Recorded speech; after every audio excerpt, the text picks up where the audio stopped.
بہت زیادہ ہیں۔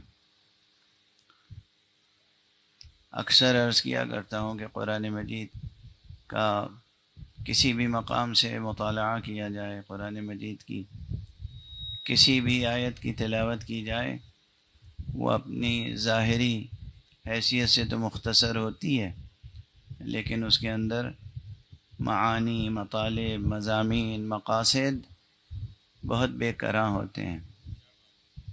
یہ آیت بھی اسی قبیل کی ہے۔ اس آیت کی بنیاد پر کلامی بحثیں بھی پیش کی جا سکتی ہیں، یعنی وہ بحثیں جو علم کلام سے متعلق ہیں۔ علم کلام اس علم کو کہتے ہیں جس میں اصول دین اور اعتقادات سے متعلق بحث کی جاتی ہے، اسے کہتے ہیں علم کلام اصطلاحاً۔ اور اسی آیت کے ضمن میں علم اخلاق کے مبانی پر بھی گفتگو ہو سکتی ہے، کیونکہ جو اوصاف بیان ہوئے ہیں وہ اخلاقی اوصاف ہیں۔ اور میں سمجھتا ہوں کہ اس رخ سے گفتگو زیادہ ضروری ہے۔ علم کلام ایک عجیب، یہاں پر ماشاءاللہ ایک جلیل القدر عالم دین تشریف فرمائے، جناب مولانا علامہ سید غلام عباس صاحب رضوی اور حسین آغا، ماشاءاللہ وہ ایک مرد فاضل اور مرد مجتہد ہیں، اور ماشاءاللہ امامے تو موجود ہیں، لیکن چونکہ خود میرے بیٹے ہیں اور میرے بیٹے کی طرح ہیں تو اب ان کی تعریف کرنا میرے لیے مناسب نہیں ہے، لیکن جو عزیز القدر اور اس مجمع میں نہ جانے کتنے اہل دانش، اہل بینش، اہل بصیرت ہوں گے۔ بہرحال اس ضمن میں علم اخلاق کے مبانی پر بھی گفتگو کی جا سکتی ہے، اور یہ گفتگو بہت ضروری ہے۔ علم کلام یہ نام اس لیے اس کا پڑا کہ دراصل یہ علم پیدا ہوا ہے سیاسی آویزشوں کی بنا پر۔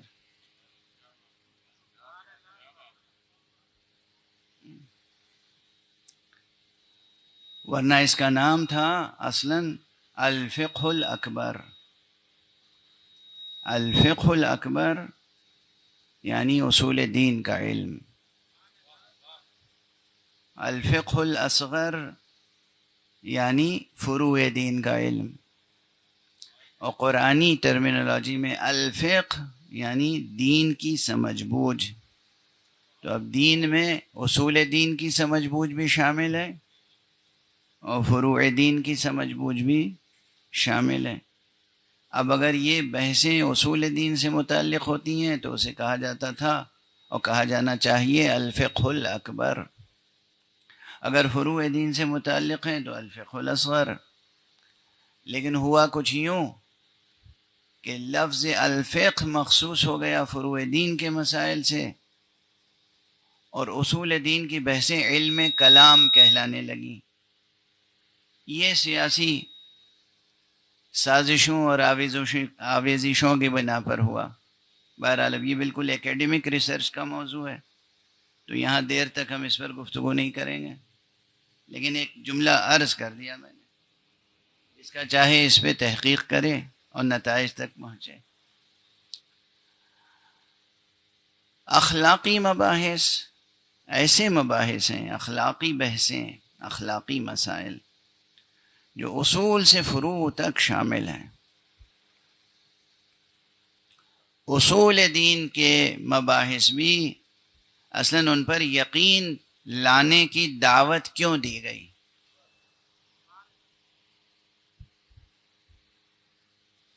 اللہ سبحانہ و تعالی کس لیے اصرار فرماتا ہے کہ مجھے اپنا معبود مانو اور میرے علاوہ کسی کو اپنا معبود نہ بناؤ؟ کیا اس سے حق سبحانہ و تعالیٰ کا کوئی فائدہ وابستہ ہے؟ وہ تو غنی علی الاطلاق ہے، وہ بے نیاز مطلق ہے، اسے کسی شے کی کسی شے سے کوئی حاجت نہیں ہے۔ تو پھر یہ اصرار و تاکید کہ یہ جان لو، یہ سمجھ لو کہ میں ہی تمہارا خالق ہوں اور معبود ہوں اور میرے علاوہ کسی کی عبادت جائز نہیں ہے، یہ جو یقین توحید پر پیدا کرنے کی دعوت دی گئی، یہ بھی کس لیے؟ صرف اس لیے تاکہ انسان کے اندر جو شجرہ اخلاق ہے اس کی جڑیں مضبوط ہو جائیں۔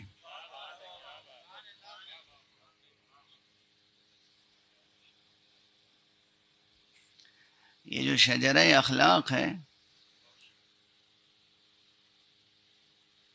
اس کی جڑیں صرف اور صرف آب حیات یقین سے پروان چڑھتی ہیں۔ یقین، جب انسان کو ایک معبود برحق پر یقین حاصل ہوگا تو معبود تو بلند ہے ہی،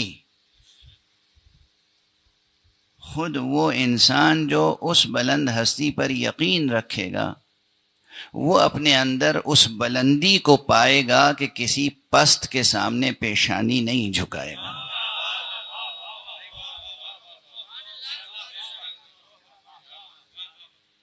اب اس کی بالکل محسوس مثال دے دوں میں، یہ نہ سمجھیے کہ میں سیاسیات پہ بات کر رہا ہوں۔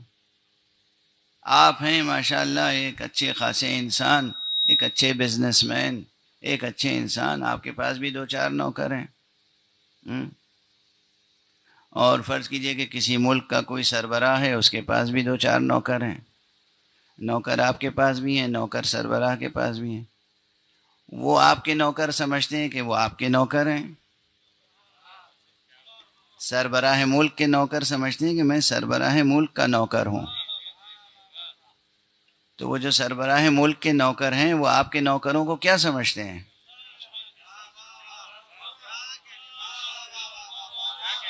اور آپ کے نوکر تو آپ کے نوکر آپ کو کیا سمجھتے ہیں؟ ہیں وہ بھی نوکر مگر سربراہ ملک کے نوکر ہیں۔ براہ راست اگر سربراہ ملک کے نوکر ہیں لیکن لفظ تو ایک ہی ہے، بس کہ آپ نے اپنا کوئی سیکریٹری رکھا اور جو ملک کا سربراہ ہے اس نے اپنا کوئی سیکریٹری رکھا، تو ڈکشنری میں سیکریٹری کے میننگ تو ایک ہی ہیں، اور میز پر لکھا ہوا تو سیکریٹری وہاں بھی ہے یہاں بھی ہے، مگر جو وہ سیکریٹری ہے وہ کس کا سیکریٹری ہے؟ وہ پھر آپ کے سیکریٹری کو کیا سمجھے گا اور آپ کو کیا سمجھے گا؟ واضح ہوئی بات؟ ٹھیک ہے نا، یہاں تک بات بالکل بچے بھی سمجھ گئے ہوں گے۔ تو اگر آپ میں سے ہر ایک کے دل میں یقین خدا ہو اور یہ رشتہ برقرار ہو کہ ہم تو اس کے بندے ہیں، اگر یہ یقین محکم اور مستحکم ہوگا اور زندہ یقین ہوگا کہ ہم اس کے بندے ہیں، تو ہم اس کے علاوہ کسی اور کو کب خاطر میں لائیں گے؟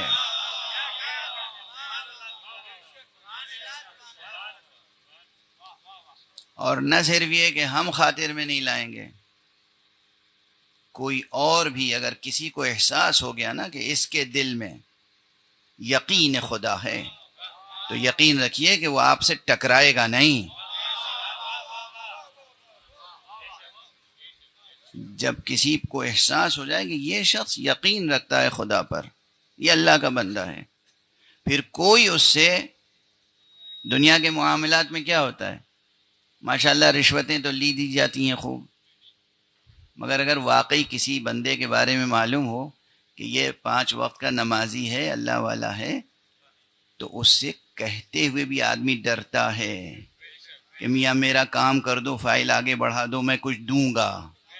وہ ڈرتا ہے کہ اللہ کا بندہ ہے، یہ 5 وقت کا نمازی ہے، کہیں ایسا نہ ہو میری فائل ردی کی ٹوکری ہی میں نہ ڈال دے۔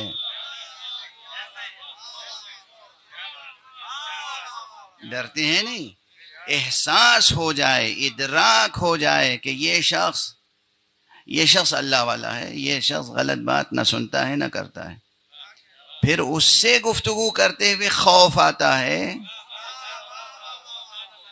تو اگر یقین پیدا ہو جائے دل میں حقیقتاً حق سبحانہ و تعالی کا، تو پھر نہ آپ کی پیشانی کسی کے سامنے جھکتی ہے، نہ کوئی اور آپ کو جھکانے کی کوشش کرتا ہے، سوائے اس کے کہ جو خود کافر محض ہو،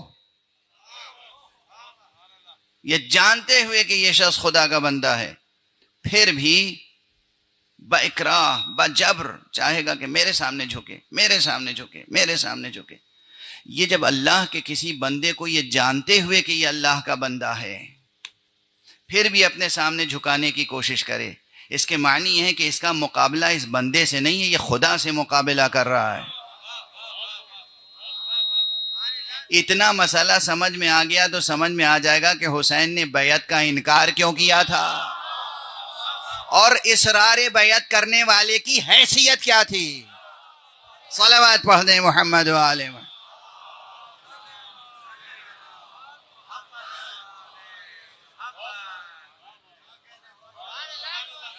ایک اور صلوات پڑھ دیں محمد و آل محمد.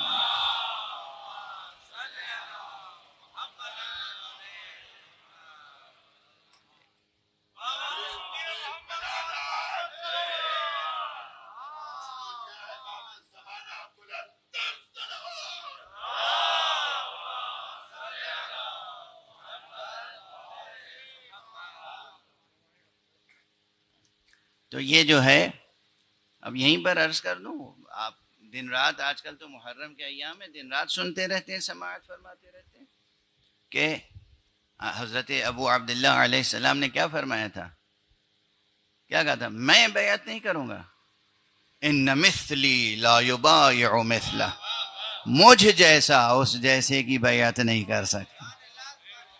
ہر وہ فرد جو یقین خدا رکھتا ہے، جو اللہ کو اللہ مانتا ہے، معبود مانتا ہے، کلمہ لا الہ الا اللہ پر یقین رکھتا ہے، اور جو محمد رسول اللہ صلی اللہ علیہ وآلہ وسلم کی نبوت پر یقین رکھتا ہے، وہ ایسے شخص کی بیعت کیسے کر سکتا ہے جو کہتا ہو کہ بنی ہاشم نے تو کھیل کھیلا تھا، نہ کوئی فرشتہ نازل ہوا تھا، نہ کوئی وحی نازل ہوئی تھی. کیا اس کی بیعت جائز ہے؟ اس کی بیعت شرعی ہے؟ اس کی بیعت شرعی ہے؟ اس کی خلافت شرعی ہے؟ نہ اس کی خلافت شرعی ہے اور نہ ان لوگوں کی کوئی شرعی حیثیت ہے جو اس کی خلافت کو شرعی ثابت کرنے کی کوشش کرتے رہتے. ایک صلوات پڑھ دیجئے محمد والے.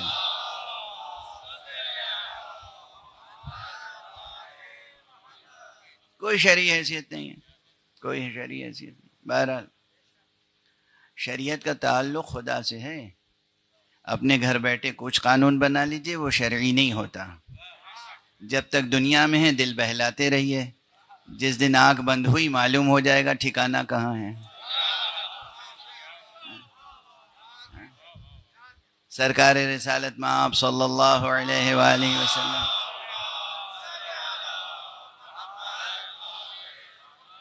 کا ارشاد گرامی ہے، فرماتے ہیں فتویٰ کے مقام پر بہت سے لوگ فتویٰ دیتے ہیں، کچھ لوگ فتویٰ نہیں دیتے، لفظ فتویٰ استعمال نہیں کرتے، رائے دیتے ہیں. تو فتویٰ اور رائے میں کیا فرق ہے؟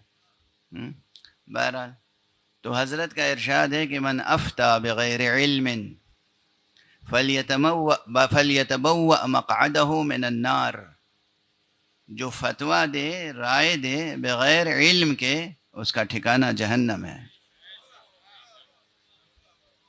فلیتبوأ مقعدہ من النار، اس کا ٹھکانہ جہنم ہے. تو دینی مسائل میں فتویٰ دینا اور رائے قائم کرنا ایسا آسان نہیں ہے. بہرحال بات تو پھر شاخ در شاخ بڑھتی چلی جاتی ہے. میں مرتکز رکھوں گا آپ کے ذہن کو اس نقطے کی طرف کہ عقائد کی بنیاد کیوں ڈالی گئی. عقائد یعنی حقیباز حقیقتوں پر یقین لانا، یقین پیدا کرنا کیوں لازم قرار دیا گیا؟ اللہ کو کوئی فائدہ نہیں ہے. اللہ کی کوئی نیاز مندی نہیں ہے، اللہ کی کوئی احتیاج نہیں ہے، وہ محتاج نہیں ہے۔ مقصد یہ ہے کہ آپ سر بلند رہیں۔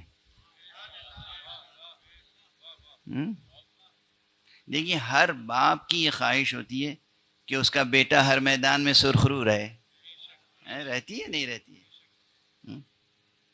ہر ماں یہ چاہتی ہے کہ اس کی اولاد سربلند و سرخرو رہے۔ اللہ تو خالق ہے آپ کا، اللہ بھی یہی چاہتا ہے کہ آپ ہر جگہ سربلند و سرخرو رہیں۔ اب آپ انسان ہو کر اور خدا نخواستہ پتھر کے آگے پیشانی جھکائیں، درختوں کے آگے پیشانی جھکائیں، حیوانات کے آگے پیشانی جھکائیں، یا اپنے جیسے انسان کے آگے پیشانی جھکائیں، تو بہرحال یہ سرخروئی اور آبرو مندی تو نہیں ہے۔ آبرو مندی اور سرخروئی یہ ہے کہ آپ ما سوی اللہ کسی کے سامنے سر نہ جھکائیں۔ اللہ خود نظر نہیں آتا، توجہ رکھیے گا، ایک جملہ کیا اعزاز بخشا ہے اس نے آپ کو۔ اللہ خود دکھائی نہیں دیتا، خود نظر نہیں آتا، اور کوئی بھی وہ شے جو ان آنکھوں سے نظر آتی ہو اس لائق نہیں ہے کہ اس کے آگے آپ پیشانی جھکائیں۔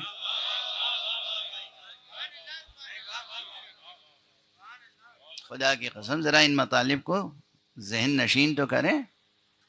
سورج جیسا چمکتا ہوا ستارہ ہو، یا چاند ہو، یا آسمانوں کی بلندیاں ہو، یا زمین کی تہیں ہوں، یا سرب فلک بلند پہاڑ ہوں، یا سمندر ہو، کوئی شے کتنی ہی ہیبت رکھتی ہو، لیکن اس کے آگے انسان کو سر جھکانے کی اجازت نہیں ہے۔ کوئی بھی شے جو ان آنکھوں سے نظر آتی ہو اس لائق نہیں ہے کہ انسان سر جھکائے۔ تو پھر خدا خود نظر نہیں آتا، اور اس کے علاوہ کوئی شے ایسی نہیں ہے جس کے آگے سر جھکائیں آپ۔ تو بتائیے اپنا یقین پیدا کر کے اور اپنی عبادت کی دعوت دے کے اس نے آپ کو سر بلند ہی کیا ہے نا۔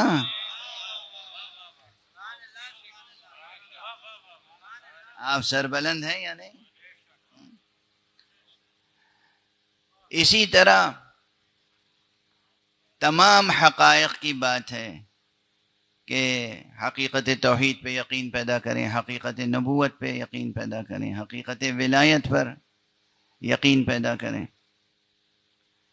نبوت و ولایت پر بھی یقین پیدا کرنے کی دعوت جو دی گئی وہ اس لیے تاکہ ایک طرف تو وہ نظر نہیں آتا، تو پھر یہ احساس پیدا نہ ہو جائے کہ وہ تو نظر نہیں آتا، تو پھر ہمارے لیے ظاہری طور پر سہارا کون ہوگا؟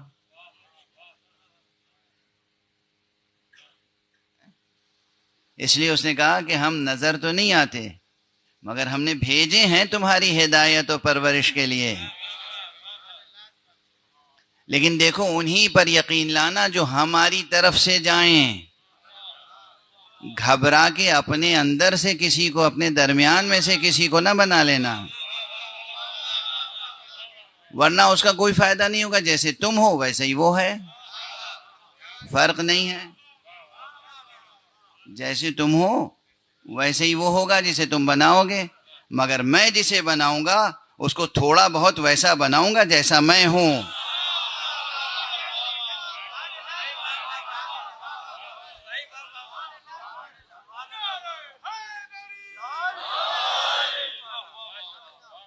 تم جو بناؤ گے اپنا جیسا بناؤ گے، میں جو بناؤں گا اپنی پسند کا بناؤں گا، اپنے صفات کا مظہر بناؤں گا، اور اس کے اخلاق تمہیں یہ بتائیں گے، اس کی سیرت تمہیں یہ بتائے گی کہ وہ ادھر کے آئے ہوئے بندے ہیں، وہ اللہ کے مخصوص بندے ہیں جنہیں اللہ نے تمہاری ہدایت اور رہنمائی اور پرورش کے لیے بھیجا ہے۔ رب وہ ہے مگر شان ربوبیت ان سے ظاہر ہوتی ہے۔ رب وہ ہے مگر شان ربوبیت ان سے ظاہر ہوتی ہے۔ ہادی وہ ہے مگر ہدایت ان کے واسطے سے ملتی ہے۔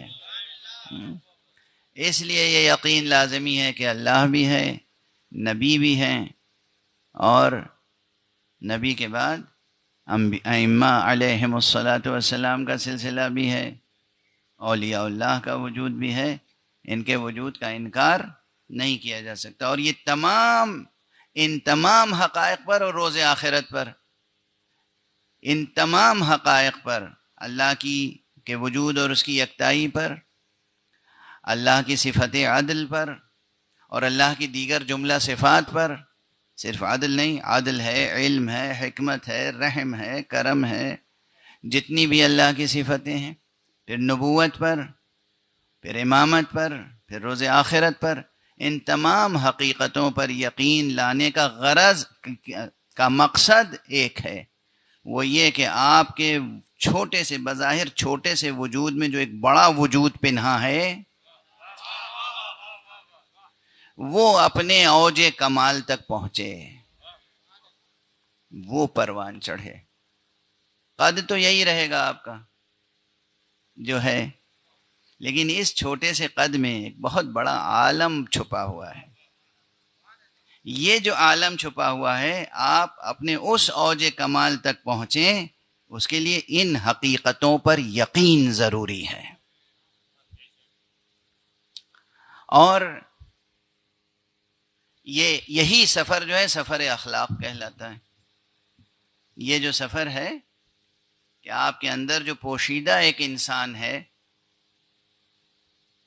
وہ انسان اپنے مراتب کمال تک پہنچے، یہی سفر اخلاقی ہے، یہی سیر و سلوک ہے، یہی عرفان عملی ہے، اور کچھ نہیں ہے عرفان عملی. بعض حضرات یہ سمجھتے ہیں کہ عرفان عملی حاصل ہوتا ہے دنیا سے کٹ جائیے، اپنے فرائض بھولا دیجئے، نہ قد یمین سے کمانا ہے، اور نہ بیوی بچوں کے لیے کچھ سوچنا ہے، بس مسجد کے ایک گوشے میں بیٹھے ہیں اور دن رات اللہ ہو اللہ ہو اللہ ہو کر رہے ہیں. یہ سیر و سلوک نہیں ہے، یہ سیر و سلوک نہیں ہے. دوسروں کے دیے ہوئے پر زندگی بسر کرنا سیر و سلوک نہیں ہے. خود اپنے قد یمین سے کما کر دوسروں کو کھلانا سیر و سلوک ہے. یہ سیر و سلوک نہیں ہے، ہرگز ہرگز. اس سے روح ترقی نہیں کرتی، نفس ترقی نہیں کرتا. سیر و سلوک یہ ہے کہ عملی زندگی میں زندگی کی تلخیوں کو، زندگی کی سنگینیوں کو، زندگی کے نشیب و فراز کو طے کریں اپنے سر و سینے سے، اور اس یقین کے ساتھ جو یقین آپ کو حاصل ہے، اور اس کے بعد اسی یقین کی روشنی میں، اسی کے احکام کی روشنی میں آپ سفر طے کریں. یہ ہے سیر و سلوک، یہ ہے اخلاقی سفر، کہ جب آپ کا شجر سایہ دار وجود بارور ہو جائے، یعنی اس میں بار آ جائے، اس میں پھل آ جائے. اب اس ضمن میں مختلف باتیں مختلف مجلسوں میں عرض کرتا رہا ہوں. ایک جملے میں صرف یاد دہانی کرا کے آگے بڑھ جاؤں گا کہ کئی مجلسوں میں، اور آج صبح کی مجلس میں بھی جو کراچی میں گزارش کی تھی، یہ بات میں نے عرض کی تھی کہ تمام فضیلتوں کی جو ماں ہے فضیلت میں، وہ محبت ہے. یہ سبق بھولیے گا نہیں، محبت ہے. لیکن محبت کے بعد اور کون سی چیزیں ہیں، اور محبت کے ساتھ ساتھ اور کون سی چیزیں ہیں؟ چونکہ کسی کو جنم دینے کے لیے اللہ کے علاوہ، اللہ کا تو وجود ہے، وجود خالص، غیر اللہ جو کچھ بھی ہے اس میں دو عناصر کا ہونا ضروری ہے. ایک عنصر ماں کے طور پہ کام کرتا ہے، ایک عنصر باپ کے طور پر، تب شجر پروان چڑھتا ہے. سورہ یاسین پڑھی ہے نا؟ سورہ یاسین میں ہے کہ ہر شے کو اللہ سبحانہ و تعالی نے، یہ دوئی ہر جگہ موجود ہے. زوج پیدا کیا ہے، ازواج پیدا کیا ہے. ازواج یعنی دو مل کر ایک زوج، ایک جوڑا بنتے ہیں. جوڑا بنایا ہے ہر چیز کو. تو محبت تو میں کئی مجلسوں سے کہہ رہا ہوں کہ ام الفضائل، ام المناقب، ام الصفات محبت ہے. ابو الفضائل کیا ہے؟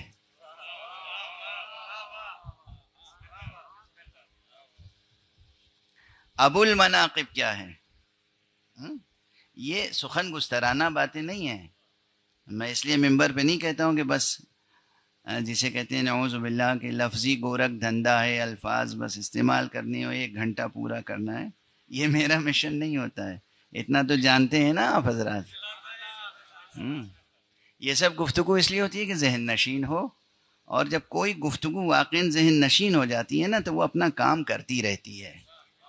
وہ وجود میں، ہستی میں، ذہن میں، دل میں اپنے آثار پیدا کرتی ہے. ام الفضائل محبت ہے، ام المناقب، ام الصفات محبت ہے. ابو الفضائل، ابو المناقب، ابو الصفات علم ہے.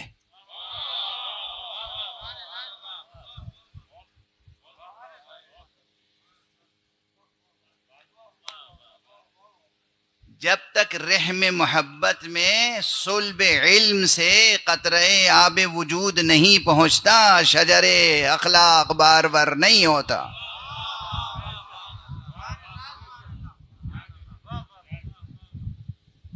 علم. اسی لیے تمام آسمانی صحیفوں میں علم کی قدر و منزلت پہ زور دیا گیا، اور خود نبی کریم صلی اللہ علیہ وآلہ وسلم نے علم پر کتنا زور دیا ہے. مشہور حدیث ہے، اب ہر ایک دہراتا ہے، لیکن بہرحال میں بھی گزارش کر رہا ہوں، بچے بھی یاد رکھیں گے، بڑے بھی یاد رکھیں گے. اور کچھ بھی ہو جائے، خاص طور سے بچوں سے اور جوانوں سے، کچھ بھی ہو جائے، طلب علم کا عوض کوئی شے نہیں ہے. آپ کو کوئی لا کے یہ کرۂ ارض کے برابر سونا چاندی دے دے اور کہ علم حاصل کرنا چھوڑ دو، تو اس کو ٹھوکر مار دینا، مگر علم حاصل کرنا نہ چھوڑنا. سب سمجھ میں آئی علم کی قدر و قیمت؟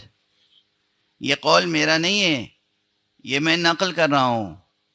یہ قول اس کا ہے کہ جو ابو الاقدار کی نسبت سے بھی پدرانہ حیثیت رکھتا ہے. یہ قول امیر المؤمنین امام المتقین علی ابن ابی طالب علیہ السلام.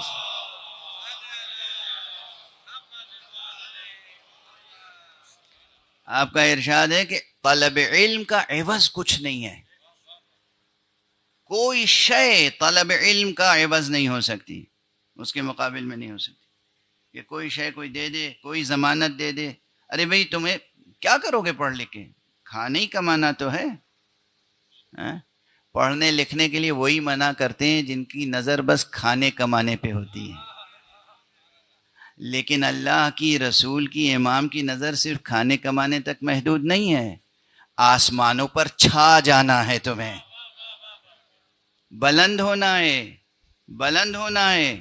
تمہیں زمین تک محدود نہیں رہنا ہے، آسمانوں تک جانا ہے. آسمانوں تک نہیں، عرش تک جانا ہے. تمہیں ایسا وجود پیدا کرنا ہے کہ تمہارے نقش قدم کے لیے عرش منتظر ہو. یہ شاعرانہ و خطیبانہ مبالغہ نہیں ہے. انسان کی بڑی قدر و قیمت ہے، اور اس انسان کے اندر بڑے امکانات پوشیدہ ہیں. ان امکانات کو پروان چڑھانے کے لیے سائنس کافی نہیں ہے. خوب سائنس پڑھیے، لیکن یہ یاد رکھیے کہ سائنس یہ بتاتی ہے کہ چاند کس ڈائریکشن میں چل رہا ہے، سورج کس ڈائریکشن میں چل رہا ہے، چاند اور سورج و ستاروں کی رفتار کیا ہے، کائنات کس رفتار سے آگے بڑھ رہی ہے اور پھیل رہی ہے. سائنس کے آگے وہ ہے جو سورج کی رفتار پلٹ دیتا ہے، چاند کو 2 ٹکڑے کر دیتا ہے، اور چشم زدن پلک جھپکتے بھر میں وہ اس کائنات کو اور اس کے علاوہ نہ جانے کتنی کائناتوں کو طے کر کے منزل مقصود تک جاتا ہے اور پلٹ آتا ہے. ایک صلوات پڑھ دیجئے محمد وآلہ.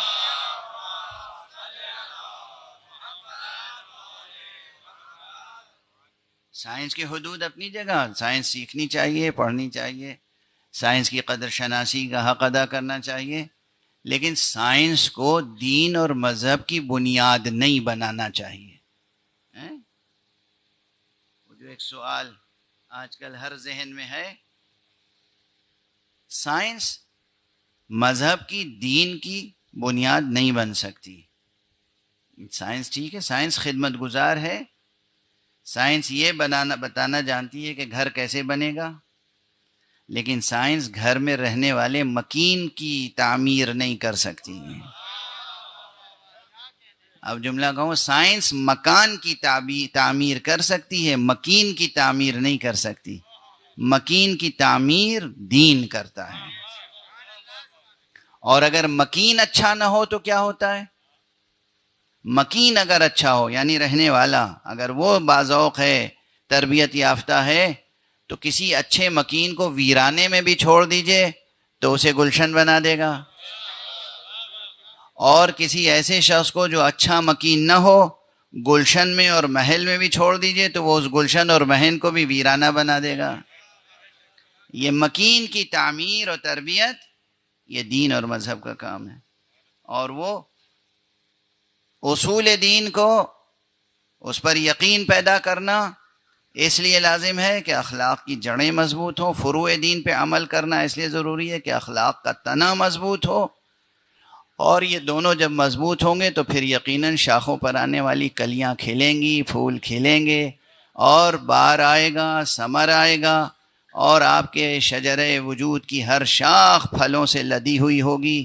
پھر لوگ آپ کو دیکھ کے سمجھیں گے کہ جب یہ ایسے ہیں تو ان کے مولا کیسے ہوں گے۔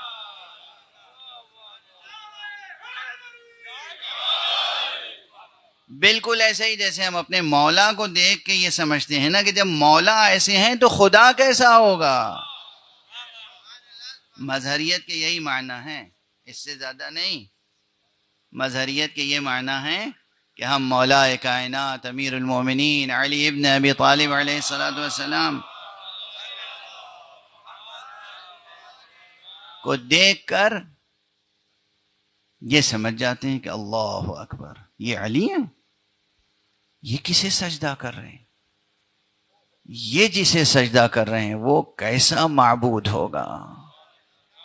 خدا کی قسم، میں تو اپنی دعاؤں میں کہتا ہوں کہ آمنت برب محمد و علی، آمنت برب محمد و علی۔ میں تو رب کو پہچانتا ہی نہیں ہوں، میں کیا ہوں، میری بساط کیا، میں رب کو پہچان سکتا ہوں؟ میں کہتا ہوں آمنت برب محمد و علی، میں تو محمد و علی کے رب پہ ایمان لایا ہوں۔ یہ طریقہ ہمیں قرآن نے سکھایا ہے، یہ قرآن نے طریقہ سکھایا ہے۔ جب جناب موسیٰ و ہارون کے تذکرے میں آپ پڑھیں گے کہ جب دنیا کے جادوگر ان کے سامنے اعجاز اور سحر کا فرق واضح ہو گیا تو سب کے سب سجدے میں گر پڑے، اور جب فرعون نے پوچھا کہ یہ کیا کیا، کہا آمنا برب موسیٰ و ہارون، ہم تو موسیٰ اور ہارون کے رب پر ایمان لائے ہیں۔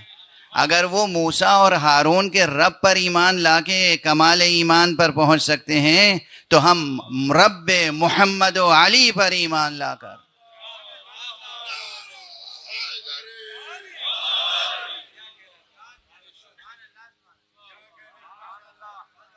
میں اپنی تنہائیوں، مجمع کو سنانے کے لیے نہیں، تنہائیوں میں، رات کی تنہائیوں میں کہتا ہوں پروردگار میں تجھے نہیں پہچانتا، میں تو محمد و علی کا پروردگار سمجھ کے تجھے سجدہ کرتا ہوں، اور انہی کا واسطہ دے کے تجھ سے طلب کرتا ہوں۔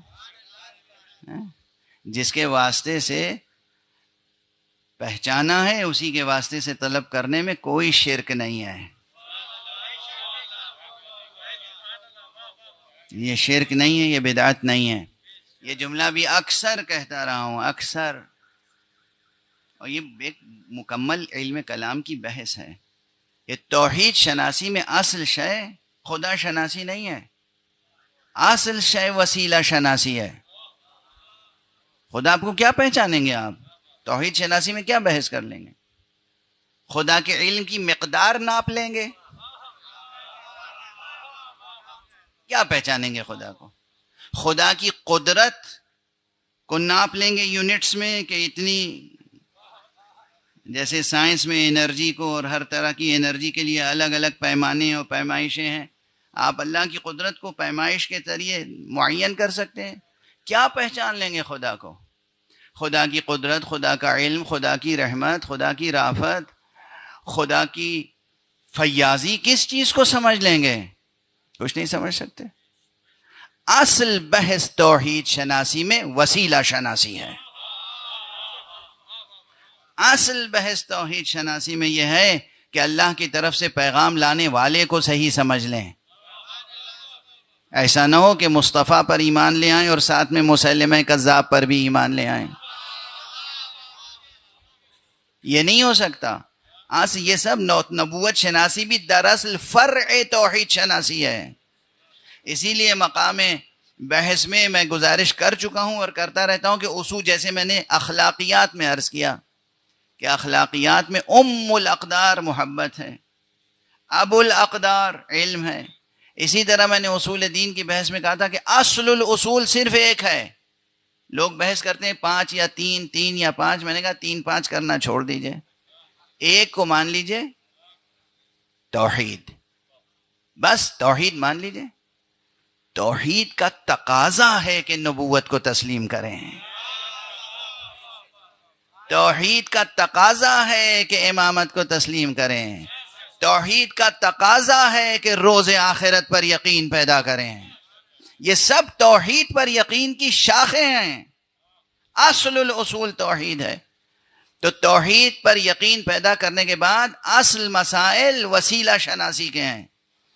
کون ہے جو حق کی طرف سے پیغام سچا لا سکتا ہے، اور جو حق کی طرف سے پوری امانت داری کے ساتھ ہمارا پیغام لائے گا، وہی تو اس قابل ہوگا کہ جو ہماری دعا اللہ تک بغیر کسی خیانت کے لے جائے۔ تو مقام دعا میں بھی اگر توسل محمد و آل محمد علیہم الصلاۃ والسلام سے کیا جائے، انبیاء سے، اوصیاء انبیاء سے، تو یہ کوئی شرک نہیں ہے، کوئی بدعت نہیں ہے۔ جو یہاں سے کہے کہ شرک ہے، بدعت ہے، شرک ہے، بدعت ہے، یقین کر لیجئے کہ وہ یا تو واقعاً کوئی کنفیوژن ہے اور یا پھر کوئی سیاست ہے۔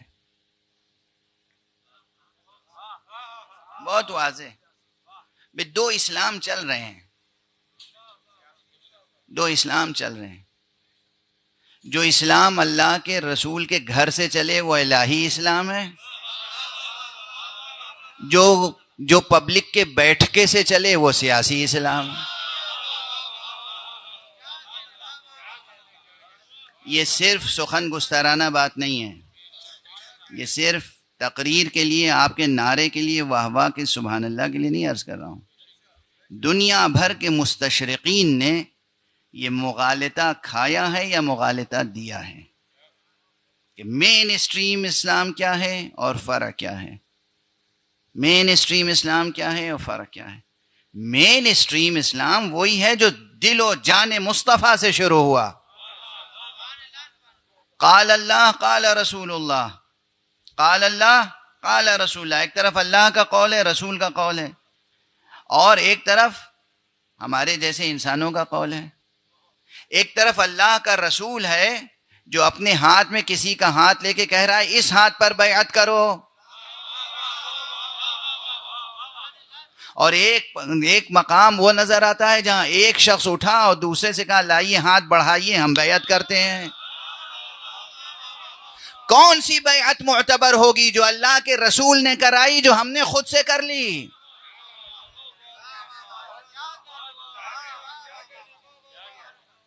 جو اللہ کے رسول نے بیعت کرائی وہ بیعت ہوگی الہی، وہاں تقدس ہوگا، وہ ہے مین اسٹریم اسلام۔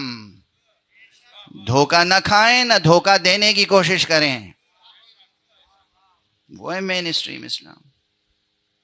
تو جو بہت سے تاریخ نگاروں نے، سو کالڈ ہسٹورینز، انہوں نے تاریخیں لکھی، کتابیں لکھی، تفسیریں لکھی، انہیں سمجھنا ہوگا کہ کیا لکھا اور جواب دینا ہوگا حضور حق کے کیا لکھا، جواب دینا ہوگا اللہ سبحانہ و تعالیٰ کے حضور میں۔ کہ کیا لکھا اور کس کی خوشنودی کے لیے لکھا. جو خانہ مصطفیٰ صلی اللہ علیہ وآلہ وسلم سے چلے بات،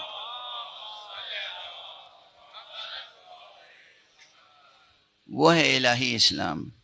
اور باقی سیاسی اسلام تو کہیں سے بھی چل سکتا ہے. تو سیاست کا دخل کہیں دین میں اس طرح سے نہیں ہونا چاہیے. دین خالص ہے، دین خالص ہے، دین خالص ہے. الدین للہ، دین اللہ کے لیے ہوتا ہے، کسی اور کے لیے نہیں. مخلصین لہ الدین، دین بس اللہ کے لیے، کسی اور کے لیے نہیں. اگر اللہ کے لیے سوچتے ہیں، اللہ کے لیے فکر کرتے ہیں، اللہ کا یقین ہے دل میں، تو پھر یقین رکھیے کہ آپ کا شجر اخلاق بارور ہوگا اور آپ کے قدم بہت بلندیوں تک پہنچیں گے، عرش تک پہنچیں گے. عرش تک میں عرض کر رہا ہوں، عرش تک آپ کے قدم پہنچ سکتے ہیں اگر آپ ذات حق پر پورا یقین رکھتے ہیں اور صحیح وسیلوں کو پہچانتے ہیں. مصطفیٰ صلی اللہ علیہ وآلہ وسلم.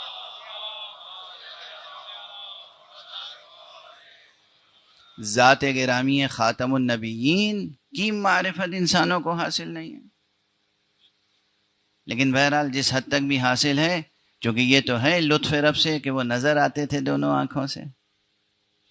اب میں کیا عرض کروں، خود بھی کچھ صحت میری بہت شاندار نہیں ہے اور وقت بھی تیزی سے گزرتا جاتا ہے، اور بغیر کسی معقول تمہید کے کوئی جملہ کہنا بھی اچھا نہیں معلوم ہوتا. ورنہ تاریخوں میں ایسے ایسے منظر ہیں، تاریخ میں، رجال میں، حدیث میں، بعض حضرات ایسے تھے کہ جن کے لیے کہا جاتا ہے کہ ہمیشہ رسول اللہ کے ساتھ رہتے تھے، ہمیشہ. اور ایک انتہائی صحیح کتاب کی یہ روایت ہے کہ ایک مجمع میں وہ تنہا پہنچے، ان سے پوچھا گیا کہ تم رسول کے شمائل بیان کرو. چونکہ جو پوچھنے والا تھا اس نے حضور کو کبھی نہیں دیکھا تھا. حضور کیسے تھے، ان کا چہرہ کیسا تھا، ان کا ظاہری جسم کیسا تھا، ان کی شکل، ان کے شمائل کیسے تھے. تو وہ جو شب و روز ساتھ رہتے تھے اور رہنے کے دعوے دار تھے اور واقعاً بظاہر رہتے تھے، ان سے شمائل بیان نہ ہو سکے. ان کا مجھ سے نہیں پوچھنا ہو تو علی ابن ابی طالب سے پوچھو.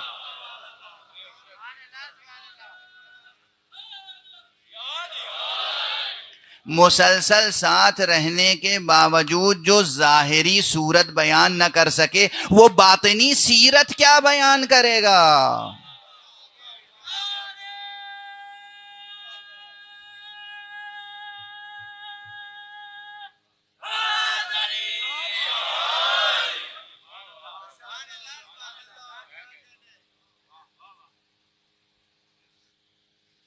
یعنی میں روزانہ آپ کے سامنے آتا ہوں ممبر پر اور بہت سے لوگوں کے سامنے یوٹیوب پر.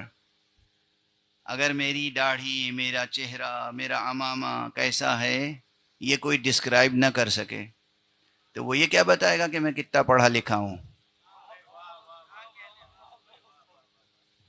میرے علم کی کیا کیفیت ہے، میرے اندر اور صفتیں کیا ہیں، میں کتنا تحمل رکھتا ہوں، بردبار ہوں یا کہ مغلوب الغضب ہوں، مجھے جلدی غصہ آ جاتا ہے یا بہت دیر تک میں برداشت کرتا ہوں، معاملے میں کیسا ہوں، کھرا ہوں یا نہیں ہوں. کیا بیان کرے گا؟ جو صورت دیکھ کے صورت بیان نہ کر سکے،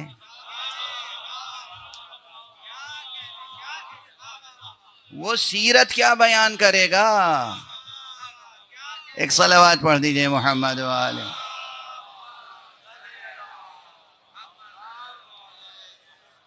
تو اب ایک جملہ اور کہہ لینے دیجئے، اور وہ جملہ کیا ہے؟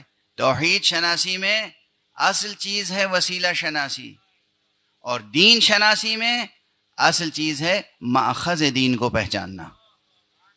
کہاں سے دین لیں، کس سے دین لیں، یہ سب بحثیں منتہی ہوتی ہیں اسی ایک نقطے پر کہ ہمیں اپنی ذات کو آتش جہنم سے بچانا ہے، ہلاکت سے بچانا ہے، نابودی سے بچانا ہے، اور ہمیں عروج و ارتقاء کا سفر طے کرنا ہے. بات بے اختیار چلی جا رہی ہے، بے ارادہ آگے بڑھتی چلی جا رہی ہے، میں بھی پڑھتا چلا جا رہا ہوں. ایک صلوات پڑھ دیجئے محمد وآلہ.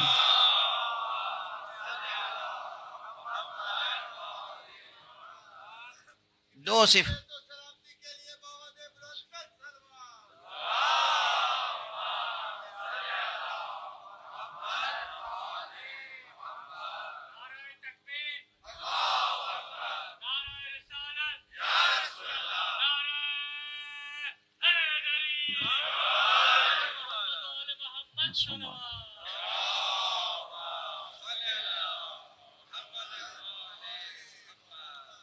دیکھیے یہ چھوٹی چھوٹی باتیں نہیں ہیں، بڑی آسانی سے میں بڑی بڑی باتیں کہتا چلا جا رہا ہوں. بنیادی کلیدی مطالب آپ کے حوالے کر رہا ہوں. توحید شناسی میں اصل بحث ہے وسیلہ شناسی. دین شناسی میں اصل بحث ہے مآخذ دین، سورسز آف ریلیجن، اس کی بحث ہے.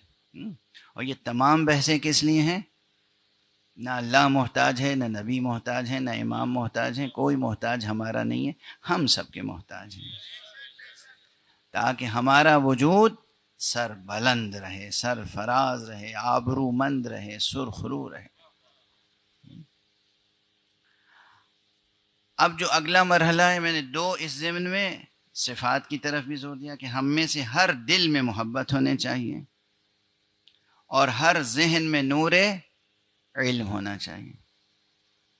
اب ایک صفت اور ہے جس پر بہت زور دیا جاتا ہے، بس اسی کے بعد انشاءاللہ ربط کلام ایسا ہوگا کہ معال مجلس حاصل ہو جائے. لیکن اس کو عرض کرنے سے پہلے بھی ایک دقیق تمہید ضروری ہے. اس سے پہلے بھی اشارہ کر چکا ہوں مجلسوں میں، جتنی صفتیں وجودی ہوتی ہیں نا، یعنی جو صفتیں پائی جاتی ہیں، وجودی کا مطلب پائی جانے والی، یعنی جو صفتیں پائی جاتی ہیں ہماری ہستی میں، متن وجود میں، جسم میں نہیں، بدن میں نہیں. شجاعت کہاں پائی جاتی ہے؟ بدن میں. کتنے لوگ ہم نے دیکھے ہیں بڑے دراز قد،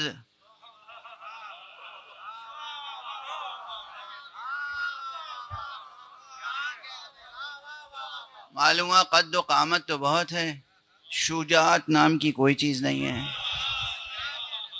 تو یہ شجاعت کہاں پائی جاتی ہے؟ بدن میں. یہ باتیں یاد رہیں گی نا، جوانوں کو بھی یاد رہیں گی.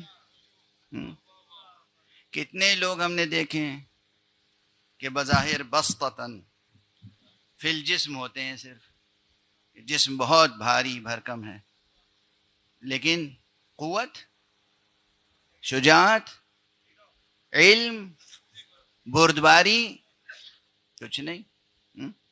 خوب بڑا سا جسم ہے اور ذرا سی بات ہو تو ایسے لرز جاتے ہیں کہ جیسے معلوم ہوتا ہے کہ ان کے پاس صبر و برداشت ہے ہی نہیں.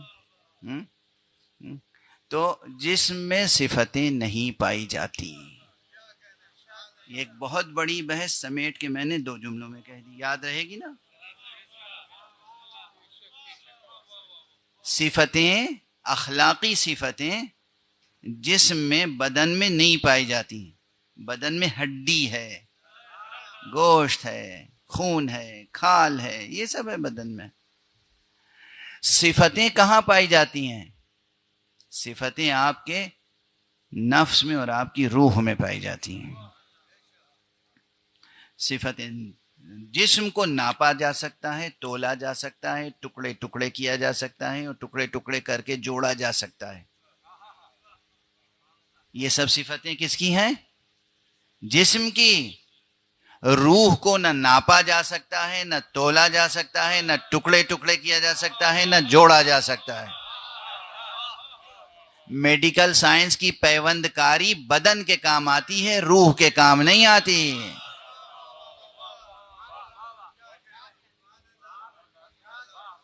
واضح ہے نا یہ سب باتیں. تو صفتیں پائی جاتی ہیں کہاں؟ روح میں. جب ہم کہہ رہے ہیں صفات وجودیہ وجود رکھتی ہیں، صفتیں وجود رکھتی ہیں، تو کہاں وجود رکھتی ہیں؟ روح میں. اچھا، جو چیز روح میں وجود رکھتی ہوگی، روح کی صفت ابھی کیا سمجھ میں آئی؟ روح کو نہ تولا جا سکتا ہے، نہ ناپا جا سکتا ہے، نہ ٹکڑے ٹکڑے کیا جا سکتا ہے، نہ جوڑا جا سکتا ہے. تو جو صفتیں روح میں ہوں گی ان کی بھی صفت یہ ہوگی کہ انہیں ٹکڑے ٹکڑے نہیں کیا جا سکتا. تو جب ٹکڑے ٹکڑے نہیں کیا جا سکتا اور اس میں پیوند کاری نہیں ہو سکتی، تو جتنی صفتیں یہ دقیق حکمت متعالیہ اور فلسفہ ملا صدرہ کی بحثیں ہیں جو الجھی ہوئی اصطلاحوں میں اور تعریفوں میں بیان کی جاتی ہیں. یہاں میں اس طرح عرض کر رہا ہوں کہ نوجوان جو ہیں ماشاءاللہ انجوائے کر رہے ہیں اور قبول کر رہے ہیں آپ کا ذہن. یہ صفتیں جو روح میں پائی جاتی ہیں ان میں بھی یہ ہے کہ یہ الگ الگ صفتیں نہیں کہ یہ علم ہے، یہ قدرت ہے، یہ شجاعت ہے، یہ سخاوت ہے. ایسے الگ الگ کوئی چیزیں نہیں ہیں، ان میں وحدت کا رشتہ ہے. ایک ہی نور ہوتا ہے جس کی ایک رخ سے دیکھیے تو شجاعت نظر آتی ہے، دوسرے رخ سے دیکھیے تو علم نظر آتا ہے، تیسرے رخ سے دیکھیے تو رحمت نظر آتی ہے. ایک ہی نور ہے. اگر اس مرتبے پر جا کر وجود صفات کا ادراک حاصل ہو جائے تو پھر فضائل امام بھی سمجھ میں آئیں گے. بہت سے لوگ اس طرح تعریف کرتے ہیں، کسی کو ہم نے دنیا میں نہیں دیکھا جس میں متضاد صفتیں پائی جاتی ہوں سوائے علی ابن ابی طالب کے. جیسے ہی کوئی کہے نا متضاد صفتیں، سمجھ لیجئے کہ نہ صفت کے معنی جانتا ہے، نہ علم اخلاق سے واقف ہے. صفتوں میں تضاد ہوتا ہی نہیں ہے، صفتوں میں وحدت کا رشتہ ہوتا ہے. لوگ کہتے ہیں متضاد صفتیں کیا ہیں؟ ایک علم، ایک شجاعت. علم اور شجاعت متضاد صفتیں نہیں ہیں، ان میں وحدت کا رشتہ ہے. اسی لیے حقیقتاً جہاں علم ہوتا ہے وہیں شجاعت ہوتی ہے، اور جہاں شجاعت ہوتی ہے حقیقی وہیں علم ہوتا ہے. جہاں علم نہیں ہوتا وہاں شجاعت بھی نہیں ہوتی.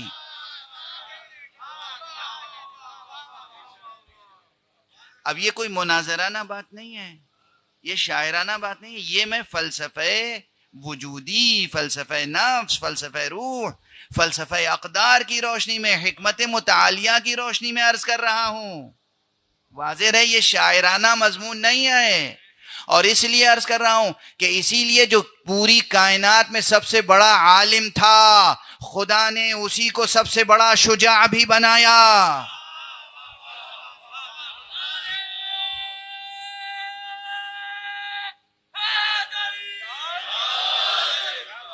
عالم تھا تو شجاع بھی تھا، شجاع تھا تو عالم بھی تھا. اور اس کے مقابلے میں جو دنیا جسے کہتی ہے کہ عالم نہیں تھا، دنیا کو ماننا پڑتا ہے کہ شجاع بھی نہیں تھا. بس اب اس سے زیادہ کہنے کی ضرورت تو نہیں ہے نا.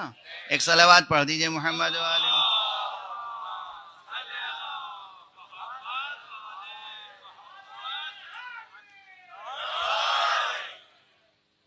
ایک اور صلوات پڑھ دیجئے محمد.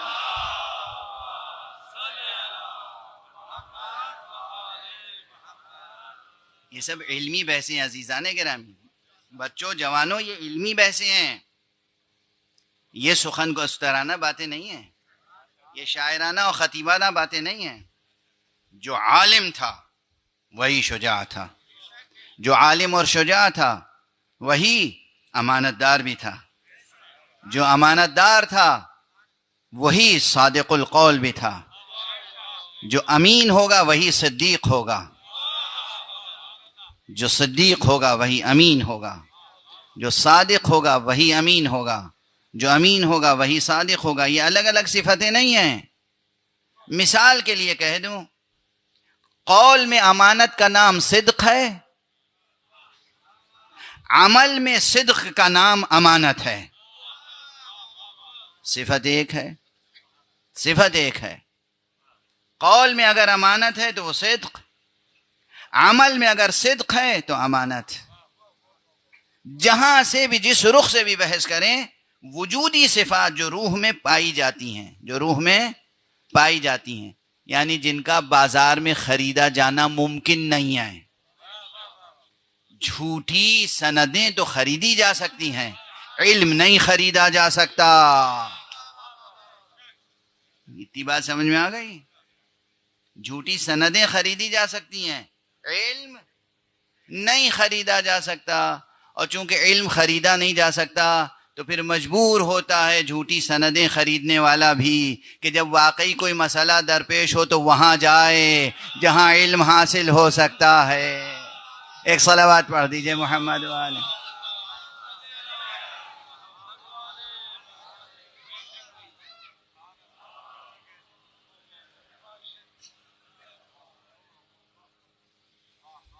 اب ہمارے اور اپنے لیے، اپنے بچوں کے لیے ایک جملہ کہہ دیں. یہ جملہ ویسے تو مشہور ہو جانا چاہیے اب تک، چونکہ 2 3 4 5 سال سے کہہ رہا ہوں کہ دیکھیے علم حاصل کیجئے، اور علم حاصل ہوتا ہے، خریدا نہیں جاتا، لیکن حاصل ہو سکتا ہے.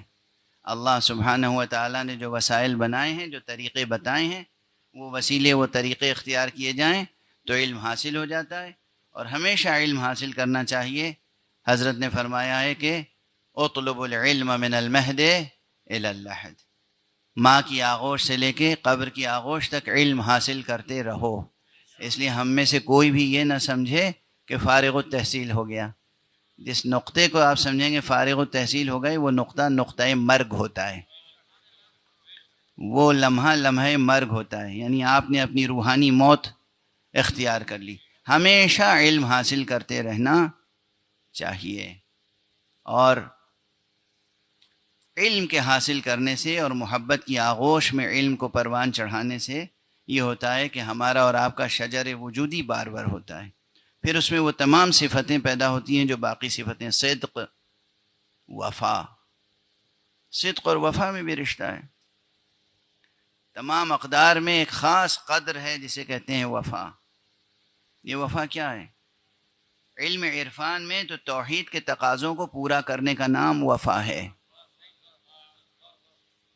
علم عرفان میں وفا کی بھی یعنی جتنی قدریں ہیں نا، ویلیوز، ان کے یہ الفاظ تو مشترک ہیں لیکن ان کی ڈیفینیشنز بھی الگ الگ ہیں. علم اخلاق میں الگ ہے، علم عرفان میں الگ ہے. علم اخلاق میں الگ ہے، علم عرفان میں الگ ہے. تو وفا کی تعریف جو علم اخلاق میں ہے وہ الگ ہے، لیکن جو علم عرفان میں ہے وہ یہ ہے کہ توحید حق صمدی کے تقاضوں کو پورا کرنا وفا ہے. اسی کو ہم ظاہر ہے کہ شاعری کی زبان میں کہتے ہیں کہ عشق کے تقاضوں کو پورا کرنا وفا ہے. اب چونکہ طاقت ساتھ نہیں دے رہی ہے اس لیے گفتگو کو سمیٹ دیتا ہوں. میں نے دیکھا آپ کے چہروں کو، بس ایک لفظ وفا میری زبان پر آیا اور ذہن آپ کا کہیں اور پہنچ گیا. چونکہ آج یہ جو مجلس عزا ہے بطور خاص، اس میں تذکرہ اس شخصیت کا ہوتا ہے کہ جسے ہم پروردگار وفا کہتے ہیں.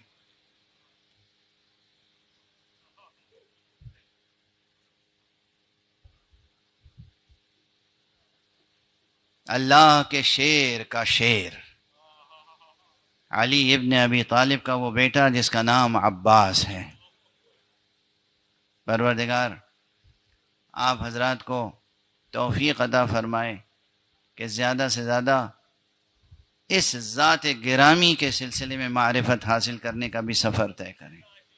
معصومین یعنی چہاردہ معصومین کا درجہ تو بہت بلند ہے، لیکن چہاردہ معصومین کے بعد جو چند شخصیتیں ہیں جن کی معرفت بھی آسان نہیں ہے، ان میں یہ 2 شخصیتیں بہت اہم ہیں. ایک شبیہ رسول حضرت علی اکبر، اور دوسری شخصیت ہے جسے کہنے دیے شبیہ علی، یعنی حضرت ابو الفضل العباس. میرا جی چاہتا، حالانکہ وقت گزر چکا اور میری طاقت بھی ساتھ چھوڑ چکی، لیکن میں قرآن مجید کی ایک آیت کی طرف اشارہ کرنا چاہتا ہوں.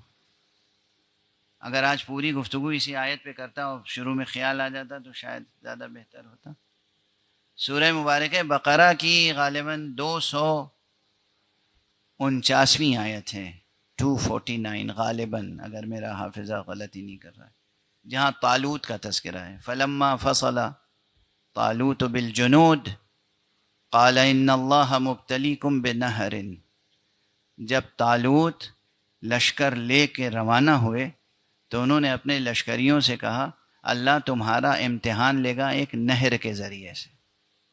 یہ قرآن میں آخر یہ مثالیں پیش کیوں کی جاتی ہیں؟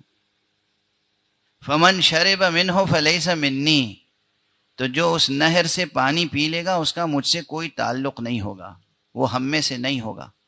ومن لم یطعمہ فہو منی، اور جو اس کا ذائقہ بھی نہ چکھے وہ ہوگا مجھ سے، اس کا تعلق ہوگا ہم سے۔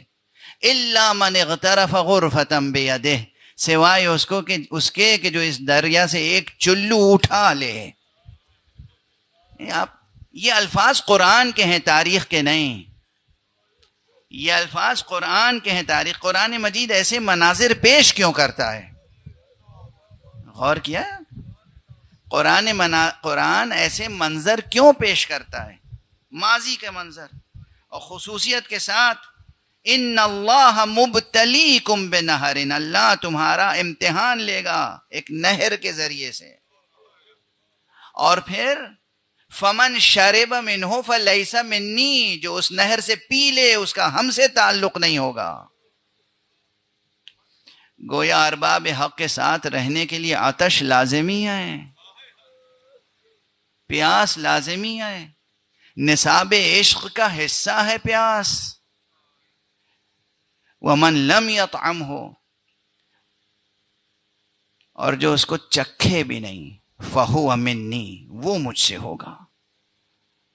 جو چکھے بھی نہیں، لذت بھی نہ اس کی محسوس کرے، اس کا تعلق ہم سے ہوگا۔ الا من اغترف غرفۃ بیدہ، میں تو خدا کی قسم جب بھی قرآن پڑھتا ہوں اور اس آیت پہ پڑھتا ہوں تو بے اختیار آنکھیں اشک بار ہو جاتی ہیں، چونکہ یہ منظر ہمیں تو کہیں نہیں ملا سوائے کربلا کے۔ اللہ نے آزمائش کی ہے اصحاب حسین کی ایک نہر کے ذریعے سے، اور جس نے اس نہر سے پانی نہیں پیا وہی حسینی کہلایا۔ اور جب علمدار فوج حسینی گئے ہیں تو انہوں نے، روایتوں میں ہے، چلو میں پانی اٹھایا مگر پیا نہیں، پھینک دیا، اور یہ کہہ کے پھینکا کہ ہائے میں کیسے پی لوں۔ ابھی تو خیمہ گاہ میں بچے الاتش الاتش کی صدائیں بلند کر رہے ہیں، ابھی تو میرے آقا سید الشہداء، ابھی تو حضرت ابو عبداللہ پیاسے ہیں، کیسے ممکن ہے کہ میں پی لوں۔ حضرت عباس علیہ السلام کے فضائل اپنی جگہ بے قرار ہیں، آپ کے مصائب اپنی جگہ بے قرار ہیں، مگر آپ منتظر ہیں، شبیہ تابوت بھی ہے، شبیہ علم بھی ہے۔ اس لیے بس 2-3 فقرے عرض کروں گا تاکہ بیان کا سلسلہ ماتم سے جڑ جائے۔ آقا ابو الفضل العباس کے تمام مصائب میں ایک مصیبت بہت اہم ہے۔ جناب ام البنین نے جب یہ خبر سنی کہ آقا حسین شہید ہو گئے تو خبر سنانے والے سے کہا تو کیا کہہ رہا ہے؟ حسین کیسے قتل ہو سکتے ہیں؟ مگر میرا بیٹا عباس نہیں تھا ساتھ میں؟ کہنے والے نے کہا عباس حسین سے پہلے قتل کر دیے گئے تھے۔ کہ یہ ممکن کیسے عباس قتل ہو جائے؟ کہا عباس یوں قتل ہوئے کہ وہ شمشیر زنی کر رہے تھے، تلوار چلا رہے تھے، مگر ان کا ایک شانہ پہلے ایک شقی نے قلم کر دیا، اس کے بعد دوسرا شانہ قلم کیا۔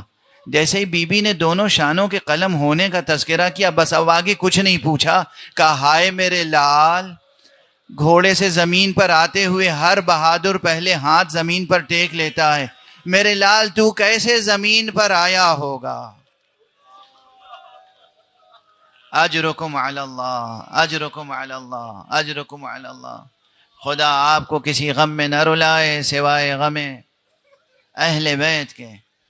اللہ نے یہ آنکھیں دی ہیں تو ان آنکھوں کو ہمیشہ غم اہل بیت کے آنسوؤں سے تر رکھے، اور سوائے غم اہل بیت کے کسی اور غم میں نہ رلائے۔ چند فقرے اور مصائب کے عرض کر لینے دیجئے، چند فقرے عرض کر رہا ہوں۔ آقا عباس کے مصائب بے کرا ہیں، بے پناہ ہیں۔ جب آقا عباس چلے ہیں خیمہ گاہ سے، سب سے پہلے آقا حسین کے پاس تشریف لائے تو کیا کہا؟ آقا سب تو شہید ہو گئے، اب مجھے بھی اذن جہاد عطا کر دیجئے۔ تو آقا نے فرمایا، آپ سماعت فرماتے رہتے ہیں کہ بھیا عباس تم تو میرے لشکر کے سپہ سالار ہو، تم تو علمدار لشکر ہو. ایک حسرت کے ساتھ حضرت عباس نے داہنے دیکھا بائیں دیکھا اور نظریں جھکا کے آقا سے کہا آقا وہ لشکر کہاں رہ گیا جس کا میں علم بر. اجرکم علی اللہ. آقا سے باصرار جب جنگاہ کی اجازت لی، آقا نے کہا اگر جانا ہی ہے تو پھر سن رہے ہو خیمہ گاہ میں بچے العطش العطش کی صدائیں بلند کر رہے ہیں، کچھ پانی کی سبیل کرو، یعنی کچھ پانی لانے کی راہ ہموار کرو. حضرت ابو الفضل نے مشکیزہ لے لیا، علم سنبھال لیا، نیزہ سنبھال لیا اور پشت فرس پہ بیٹھے جنگاہ کی طرف تشریف لے گئے. کیا ہیبت تھی قمر بنی ہاشم کی. اب وقت نہیں ہے کہ میں تفصیلات عرض کروں. آپ کی ہیبت ہی سے پورا لشکر لرز رہا تھا. معمولی سی جد و جہد کے بعد دریا پہ قبضہ کیا. اور آقا کی وفاداری کی شان تو اپنی جگہ. آپ اکثر سنتے رہتے ہوں گے آقا کا وفادار راہوار بھی ایسا وفادار تھا کہ آپ نے بار بار گھوڑے کو اشارہ کیا کہ وہ پانی پی لے، مگر گھوڑے نے بھی پانی نہ پیا. آقا نے ایک چلو ہاتھ میں اٹھایا اور دریا کے منہ پہ پھینک دیا. مشکیزہ بھرا، مشکیزہ لے کے واپس چلے. اور ابھی میں عرض کر چکا ہوں ایک شقی نے داہنا ہاتھ قلم کیا، ایک شقی نے بایاں ہاتھ قلم کیا. جب دونوں ہاتھ قلم ہو گئے آپ نے مشکیزے کو دانتوں سے تھاما. لیکن اشقیاء نے جب مشکیزے کو بھی تیر کا نشانہ بنا لیا تو آقا ابو الفضل نے گھوڑے کا رخ پھر خیمے کی طرف سے موڑ دیا. چونکہ یہ واقعہ بعض ارباب مقاتل نے، بعض تذکرہ نگاروں نے تفصیل سے لکھا ہے کہ جب آقا حسین چلے ہیں اور اس شہید کی عظمت کو سلام، جس شہید کے شہادت پہ آقا حسین یہ کہیں بھیا عباس تمہاری شہادت سے میری کمر ٹوٹ گئی، اب راہ چاروں تدبیر مسدود ہو گئی. جناب ابو الفضل کی شہادت پر یہ فقرے سرکار سید الشہداء نے فرمائے ہیں. اور سرکار سید الشہداء جب خود فرس پر